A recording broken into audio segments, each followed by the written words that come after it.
Dentro de alguns instantes, iniciaremos o podcast Alimentando a Fé.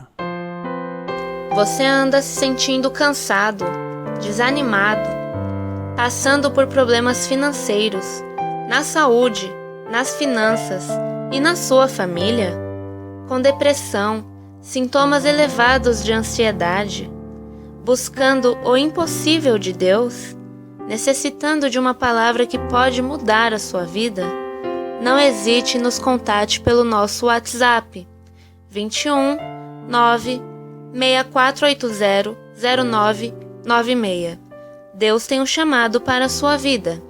Junte-se à nossa família.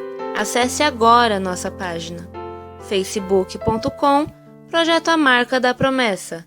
Juntos pelo mesmo propósito.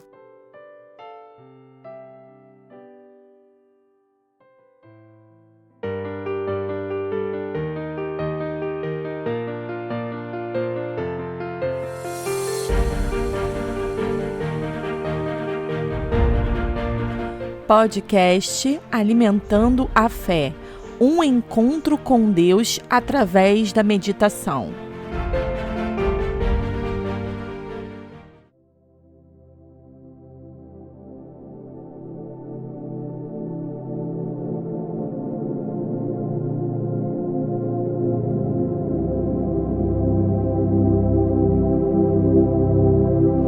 Olá, graça e paz, boa noite a todos. Sejam bem-vindos a mais uma edição do podcast Alimentando a Fé.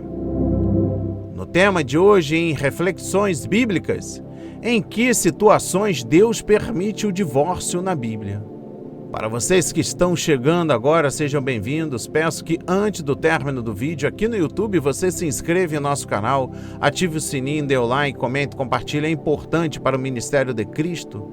Estamos nas principais plataformas de podcast: Anchor, Spotify, Applecast, entre outros. Peço que você dedique alguns minutos valorosos da sua vida a entender a mensagem nesta noite. Para você que está ouvindo hoje, na quarta-feira, mas para você que estará acessando posteriormente, bom dia, boa tarde ou boa noite, não sei exatamente o horário, mas eu creio, em nome de Jesus, que Deus vai restaurar a sua confiança e fé nele, para que você consiga compreender a verdade revelada para a sua vida. Em que situações Deus permite o divórcio na Bíblia? Existem duas condições bem específicas que permitem o divórcio na Bíblia. Elas foram estipuladas pelo Senhor Jesus e pelo apóstolo Paulo, respectivamente. Primeiro, imoralidade sexual. No livro de Mateus, capítulo 5, versículos 31 e 32, a palavra diz: foi dito, aquele que se divorciar de sua mulher deverá dar-lhe certidão de divórcio. Mas eu digo que todo aquele que se divorciar de sua mulher, exceto por imoralidade sexual, faz que ela se torne adúltera. E quem se casar com a mulher divorciada estará cometendo adultério. Segundo ponto, abandono pelo cônjuge incrédulo. Mas, se o não crente quiser separar-se, que se separe. Em tais casos, não fica sujeito à servidão nem o irmão e nem a irmã. Deus chamou vocês para viverem em paz. 1 Coríntios, capítulo 7, versículo 15. Essas duas situações são aceitas hoje pela maioria dos teólogos evangélicos. Esses dois motivos são chamados cláusulas de exceções. Além dessas duas exceções, a morte do cônjuge também encerra o vínculo do casamento. Nesse caso, o cônjuge que sobrevive tem permissão para casar novamente, mas apenas no Senhor. 1 Coríntios, capítulo 7, versículo 39, diz: a mulher está ligada a seu marido enquanto ele viver, mas, se o seu marido morrer, ela estará livre para se casar com quem quiser. Contudo, que ele pertença ao Senhor. Romanos 7, versículo 3 diz: por isso, se ela se casar com outro homem enquanto seu marido ainda estiver vivo, será considerada adúltera. Mas, se o seu marido morrer, ela estará livre daquela lei e, mesmo que venha se casar com outro homem, não será adúltera. Primeira exceção, no caso de infidelidade conjugal. O ensino de Jesus sobre o divórcio no Novo Testamento pode ser encontrado nos 3 evangelhos sinópticos, Mateus, Marcos e Lucas. Além do texto mencionado aqui no podcast, Mateus 5, versículos 31 e 32, esse tema é tratado nos seguintes textos. Em Mateus 19, versículos 3 a 9, diz: alguns fariseus aproximaram-se dele para pô-lo à prova e perguntaram-lhe: é permitido ao homem divorciar-se de sua mulher por qualquer motivo? Ele respondeu: vocês não leram que, no princípio, o Criador os fez homem e mulher? E disse: por essa razão o homem deixará pai e mãe e se unirá à sua mulher, e os dois se tornarão uma só carne. Assim, eles já não são dois, mas sim uma só carne. Portanto, o que Deus uniu, ninguém separe. Perguntaram eles, então, por que Moisés mandou dar uma certidão de divórcio à mulher e mandá-la embora? Jesus respondeu: Moisés permitiu que vocês se divorciassem de suas mulheres por causa da dureza de coração de vocês. Mas não foi assim desde o princípio. Eu digo que todo aquele que se divorciar de sua mulher, exceto por imoralidade sexual, e se casar com outra mulher, estará cometendo adultério. No livro de Marcos, capítulo 10, versículos 2 a 12, diz: alguns fariseus aproximaram-se dele para pô-lo à prova, perguntando: é permitido ao homem divorciar-se de sua mulher? O que Moisés ordenou a vocês? Perguntou ele. Eles disseram: Moisés permitiu que o homem lhe desse uma certidão de divórcio e mandasse embora. Respondeu Jesus: Moisés escreveu essa lei por causa da dureza de coração de vocês. Mas no princípio da criação Deus os fez homem e mulher. Por esta razão o homem deixará pai e mãe e se unirá à sua mulher, e os dois se tornarão uma só carne. Assim eles já não são dois, mas sim uma só carne. Portanto, o que Deus uniu, ninguém o separe. Quando estava em casa novamente, os discípulos interrogaram Jesus sobre o mesmo assunto. E ele respondeu: todo aquele que se divorciar de sua mulher e se casar com outra mulher estará cometendo adultério contra ela. E, se ela se divorciar de seu marido e se casar com outro homem, estará cometendo adultério. E por fim, livro de Lucas, capítulo 16, versículo 18 diz: quem se divorciar de sua mulher e se casar com outra mulher estará cometendo adultério, e o homem que se casar com uma mulher divorciada estará cometendo adultério. No entanto, somente o Evangelho de Mateus apresenta uma exceção para o divórcio. Preste atenção: o divórcio na época de Jesus. Na época de Jesus, o divórcio e o novo casamento eram amplamente aceitos e praticados. Os judeus tomavam como base o texto de Deuteronômio, capítulo 24, versículos 1 a 4, como uma referência para legitimar o divórcio. O versículo 1 desse texto apresenta um critério para o divórcio. Está justamente em Deuteronômio, capítulo 24, versículo 1. Se um homem casar-se com uma mulher e depois não a quiser mais por encontrar nela algo que ele reprova, dará certidão de divórcio à mulher e mandará embora. A expressão algo que ele reprova, traduzida em outras versões como coisas indecente ou vergonhosa, gerou muita confusão entre os judeus. O que seria coisa indecente em Deuteronômio, capítulo 24, versículo 1? O que significa coisa inocente, exatamente? Duas escolas de interpretação bíblica judaica predominavam na época de Jesus. Primeiro, a escola do Rabino Shammai, que era mais restrita interpretava a palavra coisa indecente ou vergonha como imoralidade sexual antes ou depois do casamento, ou um comportamento indecente que poderia não envolver um ato sexual consumado. Segundo a escola do rabino Hillel, pai ou avô de Gamaliel, de Atos 5, versículo 34, mestre do apóstolo Paulo no judaísmo, conforme Atos 22, versículo 3, que tinha uma postura mais liberal, afirmava que coisa indecente era qualquer coisa que incomodasse o esposo. Aqueles que seguiam essa interpretação permitiam o divórcio por qualquer motivo, incluindo a esposa não cozinhar bem. Os fariseus eram mais rigorosos na interpretação da lei. No entanto, a interpretação mais aceita naquela época, era a posição liberal de Hillel. Segundo ponto, o confronto de Jesus com os fariseus sobre o divórcio. Quando os fariseus confrontaram Jesus a respeito do divórcio, eles querem saber se Jesus segue a interpretação defendida por Hillel ou a posição um pouco mais restrita de Shammai. Em Mateus 19, versículo 3 diz: é permitido ao homem divorciar-se de sua mulher por qualquer motivo. Seguindo então o padrão estabelecido em Malaquias 2, versículo 16, que afirma que Deus odeia o divórcio, Jesus reafirma a indissolubilidade do casamento citada em Gênesis 1, versículo 27 e 2, versículo 24. Ele respondeu: vocês não leram que no princípio o Criador os fez homem e mulher e disse: por essa razão o homem deixará pai e mãe e se unirá à sua mulher e os dois se tornarão uma só carne.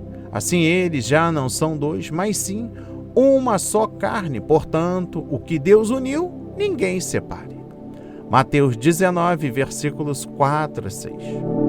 O ensino de Jesus enfatiza que o casamento era uma união permanente entre um homem e mulher. Entretanto, eles insistem no questionamento citado no texto de Deuteronômio, capítulo 24, versículo 1.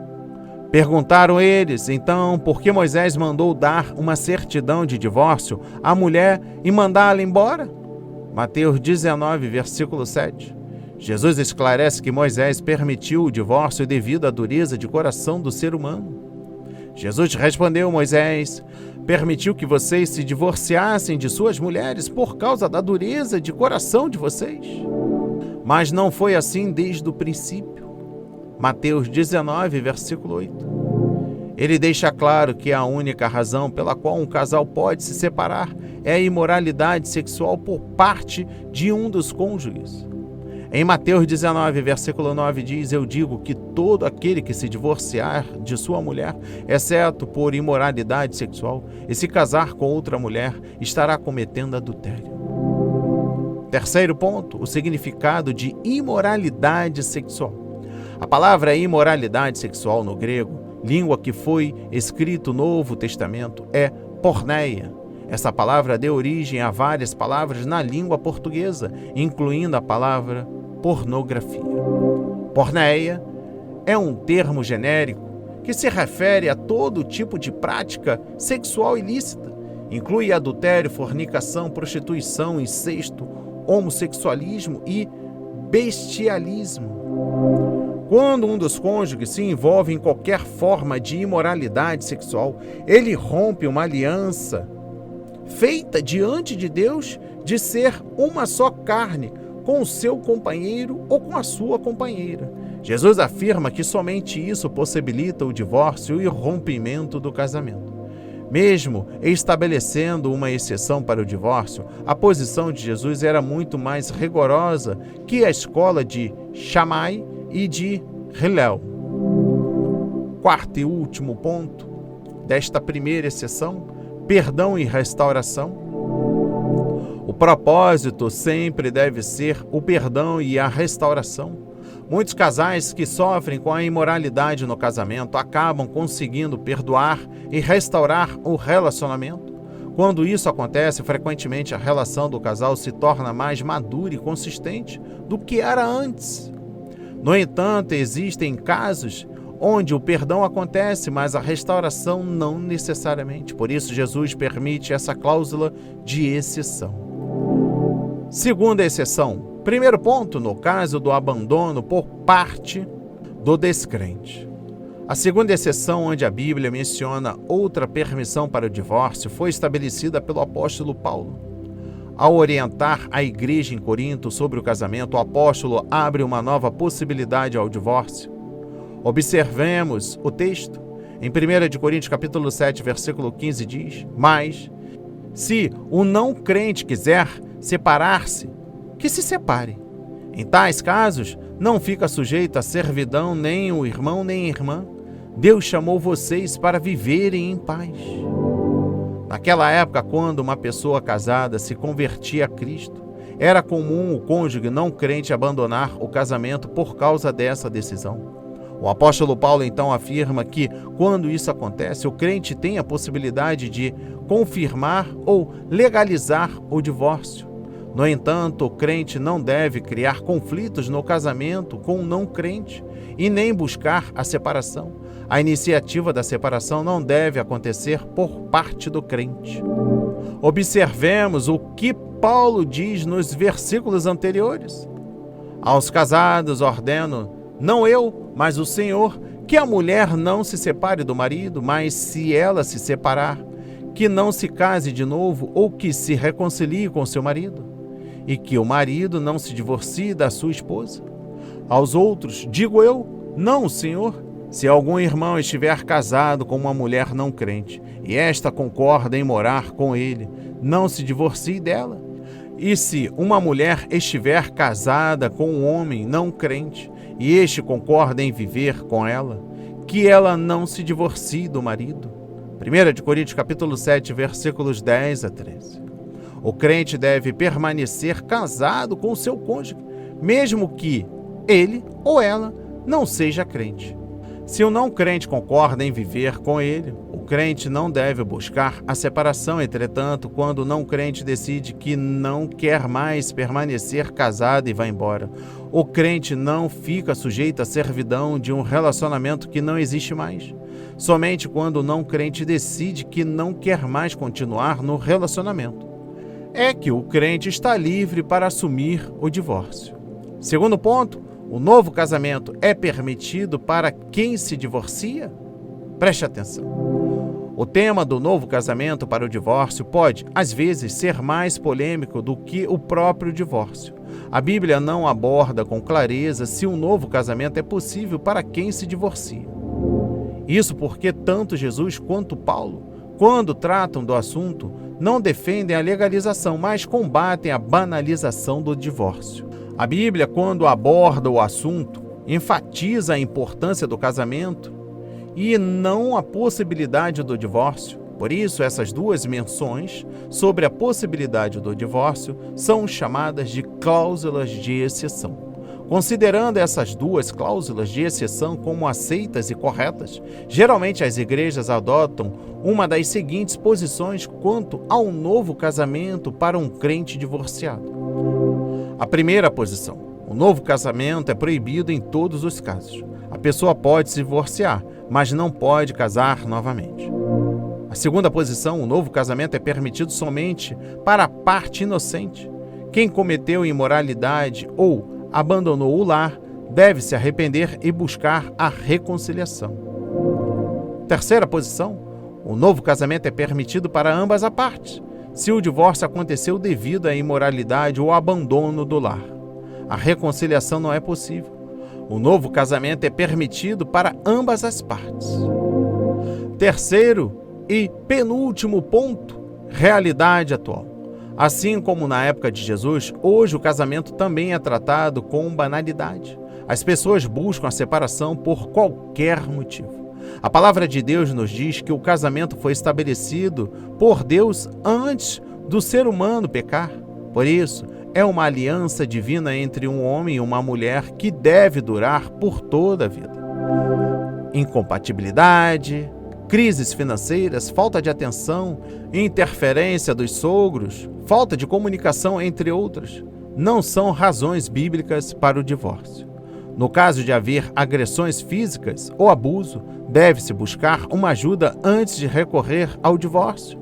Para poder resolver o problema, às vezes, é necessária uma intervenção espiritual, emocional, social e até jurídica. A integridade física e pessoal de todos deve ser preservada. Em alguns casos, pode haver a necessidade de uma separação temporária para tratar a questão. Entretanto, conforme o ensino bíblico, o divórcio deve ser a última opção. Quarta e última, reafirmo que, persistindo a agressão, houve o primeiro caso e manteve o segundo, proceda conforme a mensagem aqui citada. Proceda com a necessidade de uma separação temporária para tratar a questão. Proceda com o auxílio de um pastor, obreiro, ou até mesmo aqui no projeto, uma intervenção espiritual, um preparo emocional, social, e aí há as questões jurídicas que são estabelecidas pela lei do homem. Não somos a favor de agressão física às mulheres. Como eu disse, a primeira vez ocorreu, perdoe, proceda com uma instrução da Bíblia, mas, havendo reincidência, siga as orientações da Bíblia e busca ajuda externa. Receba esta palavra em nome de Jesus.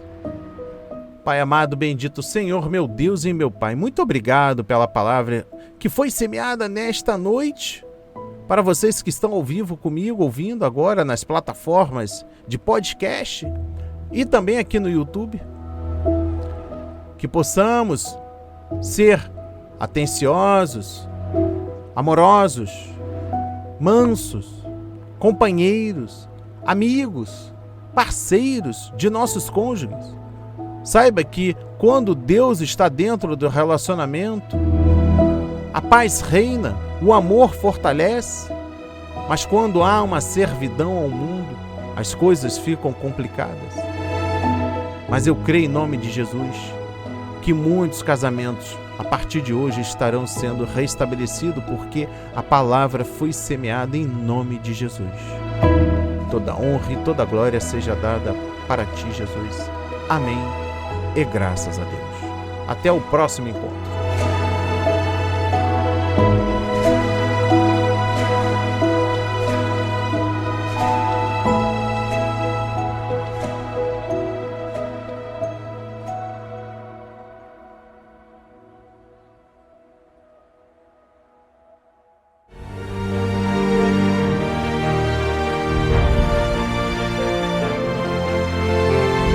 Estamos encerrando o Alimento de Fé. Até o próximo encontro.